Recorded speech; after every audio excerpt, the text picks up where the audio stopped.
Finally, a man who kept showing up after he no longer had to. Who does that anymore? Martin Fellows retired from the household cavalry in the spring of 2019 after 22 years of service. He handed in his kit. He signed the paperwork. He said goodbye to the men he'd ridden beside through rain-soaked rehearsals on the mall and ceremonial mornings, so cold the horses exhaled small clouds that hung in the air like punctuation. He did everything you're supposed to do when it ends. And then every morning at 5:47 a.m. he came back. Not in uniform, not with orders, not because anyone asked him to. Just a man in a wax jacket and rubber boots standing at the stable gate of Hyde Park Barracks with a handful of something in his pocket, waiting. The duty soldiers noticed him first, then the stable staff, then the officers who had opinions about it, most of them wrong. But here's the thing nobody talks about when they tell this story. Martin Fellows wasn't the one waiting. He was returning a favor. Because for the 14 months between Caractacus's official retirement from ceremonial duty and the morning Fellows finally walked out of the army himself, a 17-hand skewbald drum horse with an irrational hatred of pigeons had been watching the Knightsbridge gate every single morning. Same time, same spot, same expression that the stable staff had learned to read not as hunger, not as boredom, but as something that made the newer recruits go quiet when they saw it. That expression was recognition withheld. A horse that knew who was coming before he arrived, and had decided, in whatever language horses use to decide things, that he would be ready. You can call that training if it makes you comfortable. The people who were there don't call it that. To understand what this means, you have to understand what a drum horse is. Not what it looks like, though it looks like something designed by a committee of people who wanted to make the rest of the animal kingdom feel inadequate. 17 hands minimum, broad enough across the back to carry a rider plus 2 silver kettle drums weighing a combined 56 kilograms. Skewbald or piebald coat.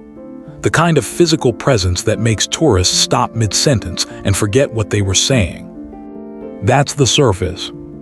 The actual job is different. The drum horse leads the mounted band of the household cavalry in state processions. The rider, the drum major, controls the horse entirely with his legs because both hands are occupied playing the drums throughout the procession. No reins, no hands.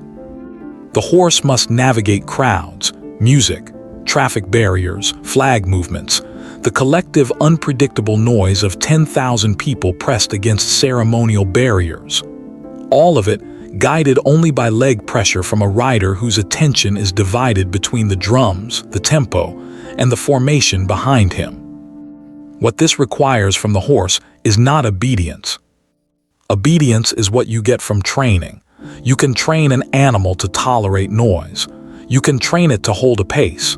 You can train it to ignore distraction. You cannot train an animal to trust a man. It has never needed to trust.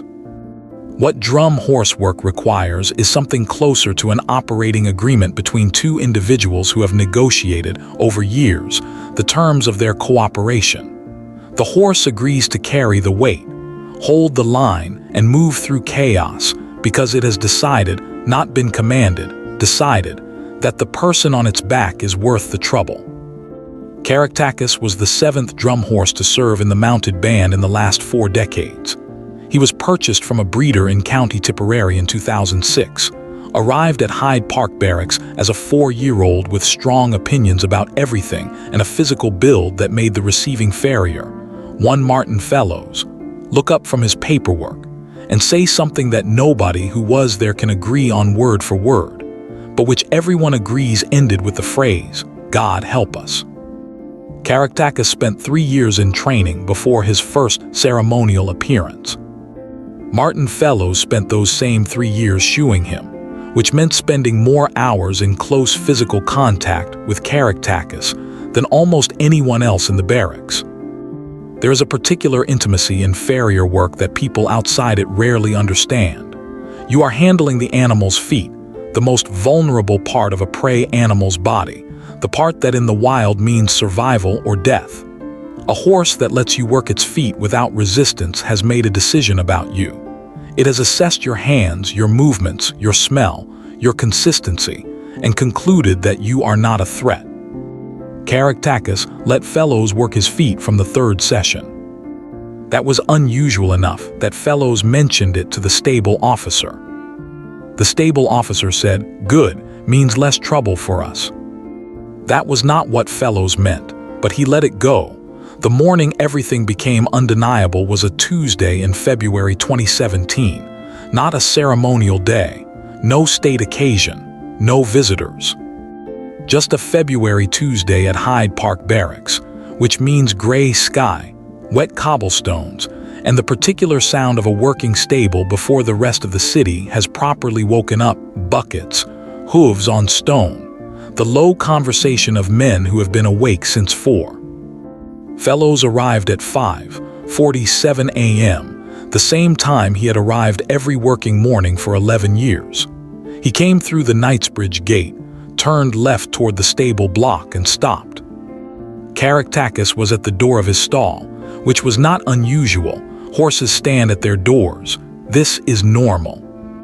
What was unusual was the angle of his head. He wasn't looking at the feed trolley, which was being loaded 20 feet to his right. He wasn't watching the 2 young soldiers crossing the yard. He wasn't doing the thing horses do when they're bored, that slow, swinging attention that lands on nothing in particular.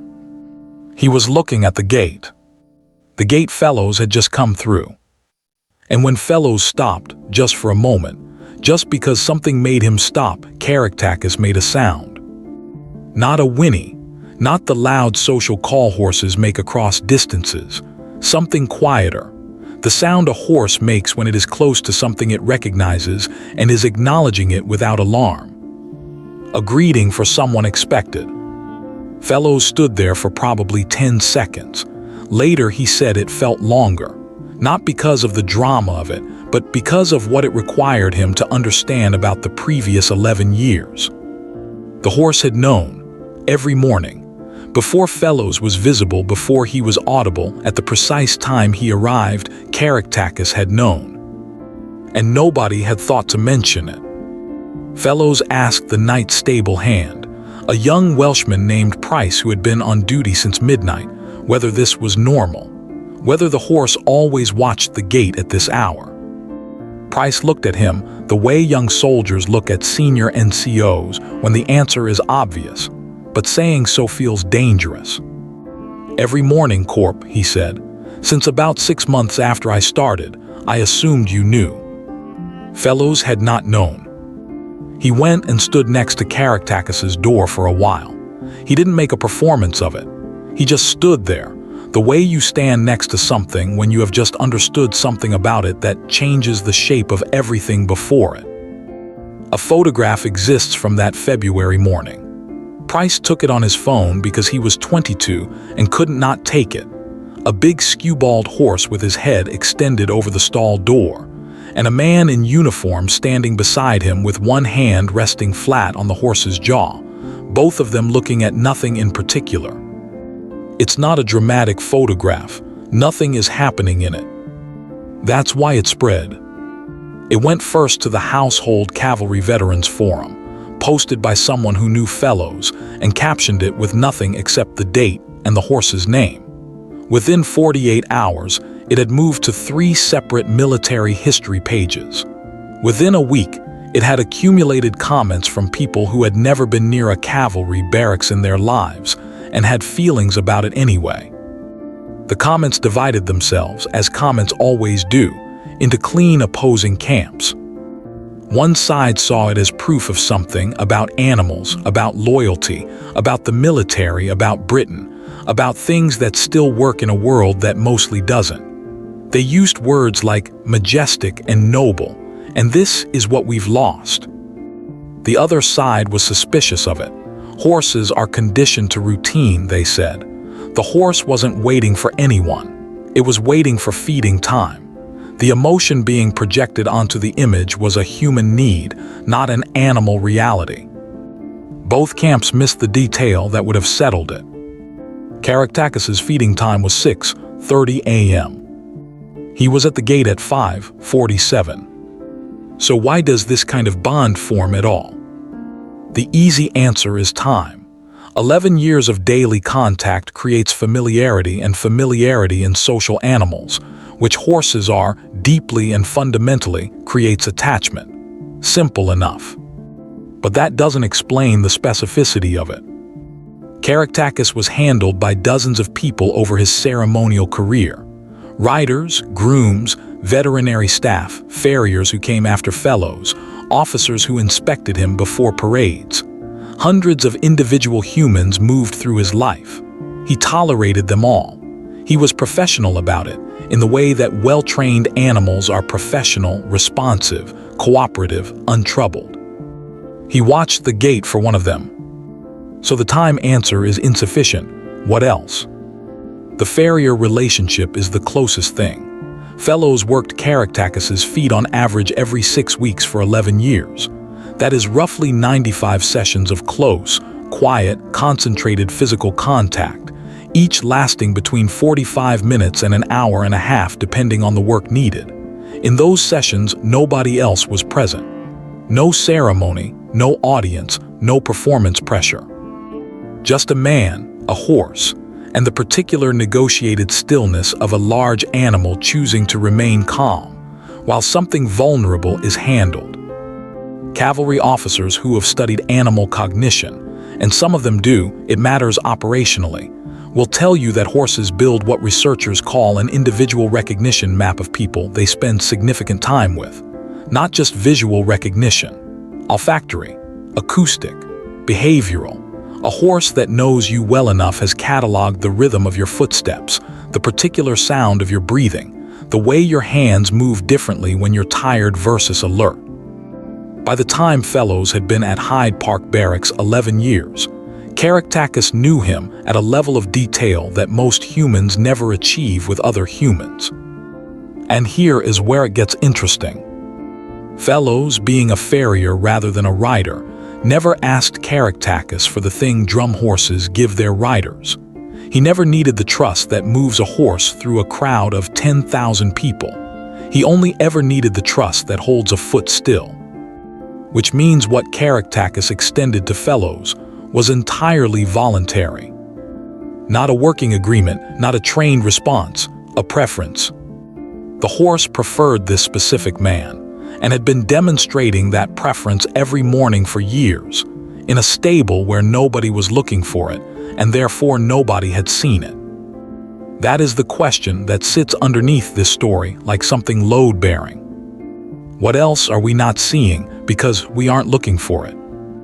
In November 2018, Caractacus reached the mandatory retirement threshold for household cavalry ceremonial horses.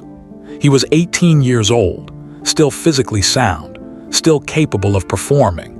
But the institution has rules about these things, and the rules exist for reasons that are mostly good and occasionally brutal. He was to be retired to a welfare-approved facility in Gloucestershire, good pasture, proper care, a kind ending by any reasonable standard. The paperwork was processed, the date was set. Fellows did not fight it. This is important. He made no formal objection. He wrote no letter. He did not appeal to senior officers or contact the regimental association or speak to anyone in the chain of command about his feelings on the matter. He was 20 years into a military career, and he understood precisely what fighting institutional decisions costs a man, and he decided the cost wasn't worth paying for something that wouldn't change the outcome anyway. What he did instead was quieter, and depending on how you look at it, more radical. He asked the stable officer, a man named Captain Harrington, whether there was any regulation preventing him from visiting the retirement facility in his own time, as a private individual, without any claim on Army resources or time. Harrington, who had been in the cavalry long enough to recognize when a question already contains its own answer, said there was no such regulation. Fellows said, right then. And that was the entirety of the conversation that changed everything. For the 14 months between Caractacus's departure from Hyde Park Barracks and Fellowes' own retirement from the army, he drove to Gloucestershire every single weekend. Not every other weekend, not most weekends, every one. 2 hours each way on the M4, arriving at the facility at, and the staff there will confirm this, roughly the same time every Saturday morning. The facility manager, a woman named Sandra Ockafer, who has worked in equine welfare for 30 years and is not, by her own description, a sentimental person, said this. Most horses that come from working backgrounds take 6 to 8 months to settle. They're used to structure, to noise, to other horses in close proximity. They get quiet and slow and sometimes genuinely depressed. Caractacus was settled in 3 weeks. She paused when she said it. 3 weeks, she said again, like she was still working out what to do with that number. Here is the pigeon detail. Caractacus hated pigeons.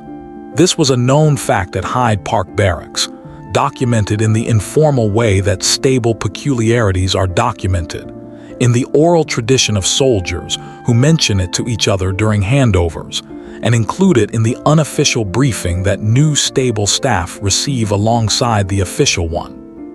The thing is, he didn't hate all pigeons. He hated the pigeons near the Knightsbridge gate. Pigeons in the stable yard, indifferent. Pigeons on the ceremonial route, untroubled. Pigeons that landed on the roof of the stable block directly above his stall, neutral. He had coexisted peacefully with London's pigeon population for 14 years of active service. The pigeons at the Knightsbridge gate received a different assessment. The moment one landed within his sightline of that gate, Caractacus would begin what the stable staff had named the proceedings, a sequence of behavior that started with focused ear rotation, progressed to a low warning sound, and culminated, if the pigeon in question was insufficiently discouraged, in a full front foot stamp that could be heard from the far side of the yard. The proceedings were famous at the barracks. They were funny and they were consistent, and for years nobody understood them. Fellowes understood them. The Knightsbridge gate pigeons clustered at the exact spot where Caractacus watched for him every morning. The horse wasn't protecting territory in the abstract. He was protecting a specific piece of ground that he had assigned specific meaning to, the last point of visual contact before a person he was waiting for would become visible.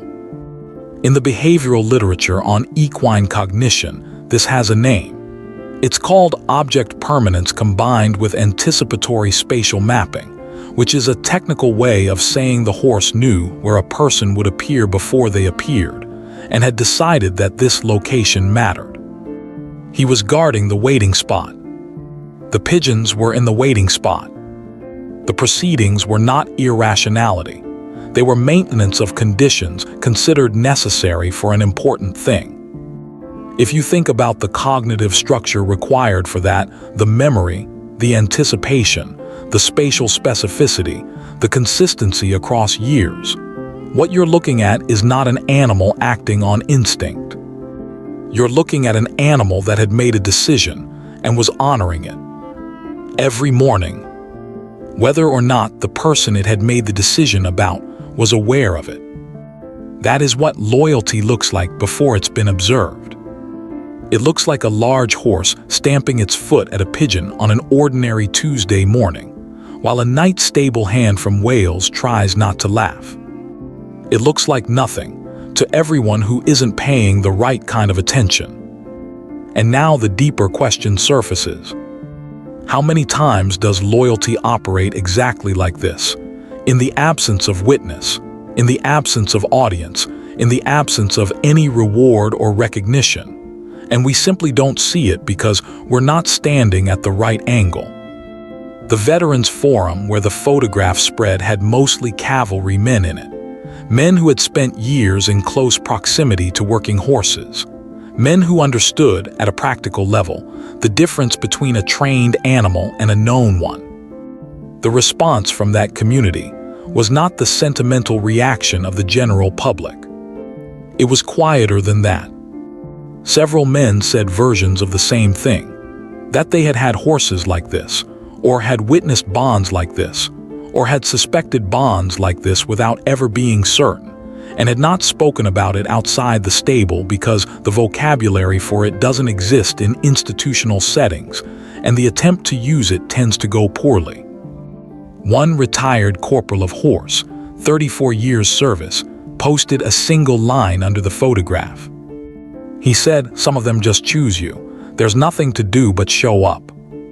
That comment got more engagement than the photograph itself, because it said the true thing, which is that the bond between Fellows and Caractacus was not exceptional in kind, only in visibility. There are probably hundreds of versions of this story that nobody photographed on a February morning, and nobody posted to a forum, and nobody wrote about. They happened in the dark of stables at hours when the world wasn't watching, between men and animals who had negotiated something real and never given it a name. And they happened consistently and quietly, and with a devotion that institutions don't have a box to tick for, and so institutions simply proceed as though they don't exist. Caractacus waited at the gate for 14 months before anyone understood what they were seeing. That's not a metaphor. That's just what happened. So here is the question this story leaves open. In a military that is modernizing, rightly, necessarily, in 100 important ways, what happens to the things that don't fit in a modernization framework? The household cavalry still rides. The drum horses still lead the mounted band. The ceremony still happens on the mall, and the tourists still line the barriers, and the horses still move through it all with that particular authority that no mechanical alternative has ever successfully replaced, despite several attempts.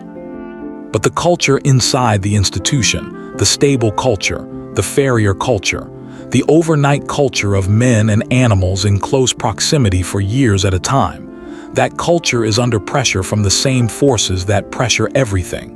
Shorter posting cycles, tighter budgets, efficiency reviews that measure what can be measured and have no column for what cannot. Martin Fellows served 22 years. The Army's current average posting cycle means his replacement will likely rotate out in 3 years, possibly 2. 3 years is not enough time for a horse to decide about you. 6 weeks is not enough sessions to build a recognition map. 2 years is not enough mornings to become the person a horse watches the gate for. And none of this will appear in any efficiency review as a loss, because it is not the kind of loss that appears in efficiency reviews. It is the kind of loss that shows up years later, in the quality of animals that are harder to settle, in the bonds that don't form, in the particular flat professionalism of a well-trained horse that tolerates everyone and has chosen no one. That's what's at stake in this story. Not nostalgia, not sentiment, not a retired soldier who drove to Gloucestershire every weekend because he missed his horse, though all of that is real and none of it is small. What's at stake is whether the institution can continue to make space for the things it cannot measure. The things that show up at 5:47 in the morning. The things that guard a patch of ground because someone important might appear there. The things that choose you and keep choosing you, and ask nothing in return except that you keep coming back. Caractacus died in the spring of 2022 at the welfare facility in Gloucestershire at 20 years old. Sandra Acaffer called Fellows at 6 in the morning. He drove down anyway. He said later that he wasn't sure why, that it wasn't rational, that the horse was already gone and there was nothing to be done, and he knew both of those things clearly when he got in the car. He said he just needed to be there. Some things don't require a reason. Some things only require showing up. Now tell us, have you ever witnessed a bond like this? Between a working animal and one specific person, in a setting where nobody was looking for it.